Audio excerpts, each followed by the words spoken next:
I read an interview or some comments that you had made in advance of heading to the Western Governors meeting in which you said you were looking for allies. Did you find them? I think so. One of the things that I would say about the Western Governors is even though they come from producing states, they really look at the energy picture from a consumer's point of view.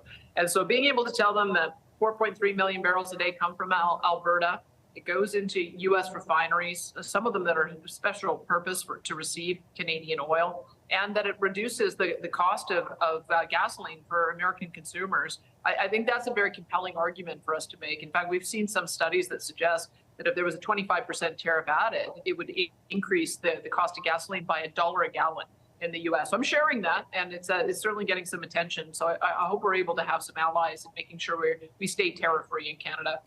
Is it your sense that those governors, for example, or the individuals you're meeting with, understand the facts that you just laid out, that essentially if you were to apply a tariff to all the oil that goes their way from Canada, that it makes their gas more expensive? Like, do they know that? I think some do. I mean, when I spoke with the Nevada governor, he understands perfectly well that they get their gas from California, and California, of course, is now getting its feedstock from us, from Trans Mountain Pipeline. When I spoke as well with Hawaii, Hawaii actually uses a pretty dirty oil with a sulfur-laden kind of bunker fuel. They're looking for LNG. They said, look, we're going to be able to send you some LNG, but it'll be 25% more expensive if we have tariffs on that. So I think it is up to us to be able to make that case on a state-by-state basis, because I think the state voices are going to be some of the strongest in making sure that we avoid tariffs. Did any of those state voices say to you that they intend to directly advocate to the incoming president to not apply that tariff?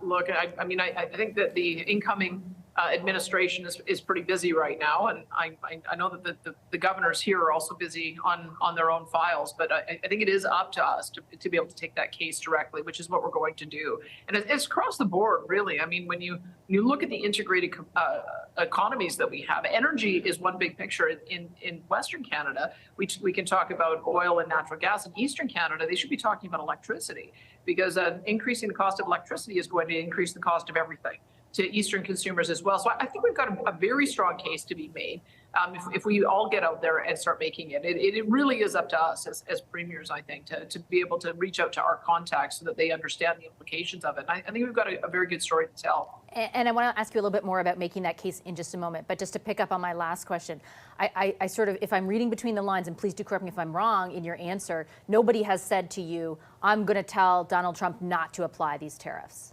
I'm not expecting them to do our work for us. I'm going to be the one who puts that forward, and I hope we'll be able to avoid having the costs associated with that come onto their consumers. I think as long as we have that awareness that whether it's having a 25% increase on the cost of logs coming down, which increases the cost of lumber, which increases the cost of housing, or increasing the cost of gasoline, or increasing the cost of electricity, or increasing the cost of food, we've got to be making those cases in every conversation that we have. And I've got a lot of work to do in continuing to press that point over the next couple of months. And when you do press that point, are you advocating for those tariffs not to be applied writ large across the entire, every Canadian export to the U.S., or are you advocating solely for Alberta's interests in that respect?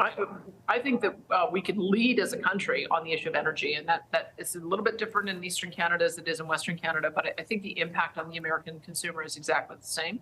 I think we're beginning to see as well with some of the commentary coming out of Justin Trudeau that he understands as well that leading with energy assists the Americans in reaching their national security interests. And our hope would be that in understanding how important that relationship is, that it applies to all goods across the country. I mean, keep in mind, in Alberta, yes, we are an exporter of oil, but we also export agriculture products. We export forest products. We're going to be exporting a number of petrochemical products. And so we want to make sure that every product is able to go back and forth across our two countries without having tariffs on them. I watched an interview with you last week on Fox News in which it was put to you that the incoming president had classified or characterized Canada as the 51st state. You interpreted that in that interview as a joke. He posted last night, overnight, again, kind of doubling down on that rhetoric. In fact, calling the Prime Minister a governor of the great state of Canada. Do you still think it's funny? I think that we've got to come from a position of strength. I mean, we have been friends and allies. We've fought together in wars, and we have to come to the table with our considerable strengths. I think that arguing in terms of how our relationship benefits the Americans from a security point of view, from an affordability point of view, I think that's where we'll have the greatest success. And I hope that the Prime Minister continues with that message. Are you satisfied with the way in which he's doing that now? Since we last spoke, there's been the trip to Mar-a-Lago. There's been those comments made by Donald Trump. What is your sort of assessment of where the efforts are right now?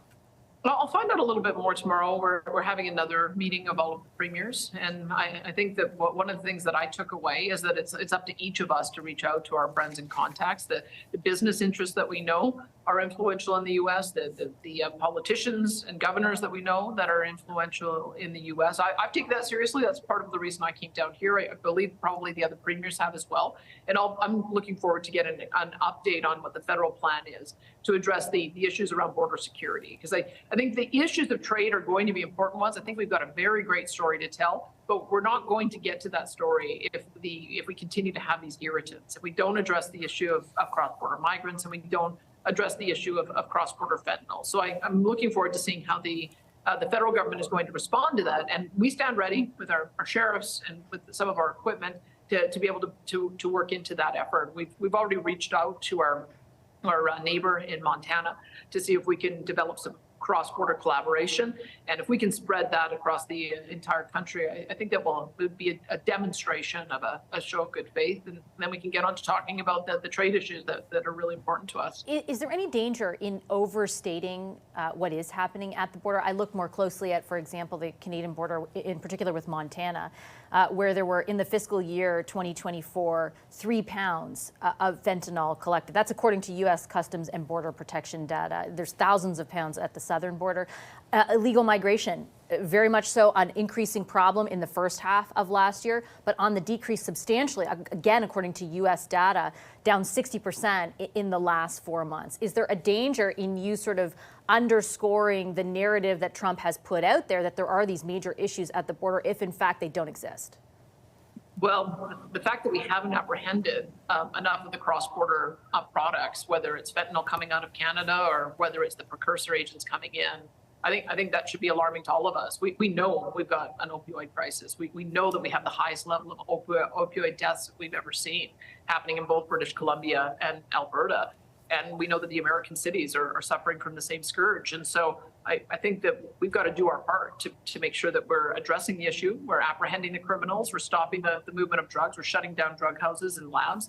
And I think that benefits both of us. So I've been concerned about fentanyl and opioid overdoses ever since I became premier. It doesn't stop being an issue. Because it's a joint issue with the Americans. It actually just allows for us to say, yeah, we agree, and we're going to work together to solve it. Is the issue, though, being overstated, I guess is my question more specifically, by the incoming U.S. administration? And is there a danger in substantiating, pardon me, that overstatement, if it's not based in fact? People are dying of fentanyl overdoses every day in Alberta and in British Columbia and across the country. And we should take that seriously. And if it's a combination of factors coming in from the ports in BC or the products coming up from Mexico, I think we should take it seriously because it means that we'll be able to stop the deaths of our citizens too. Okay, I'll leave it on that note. Premier, I appreciate your time as always. Safe travels. Thank you. Yeah, thank you.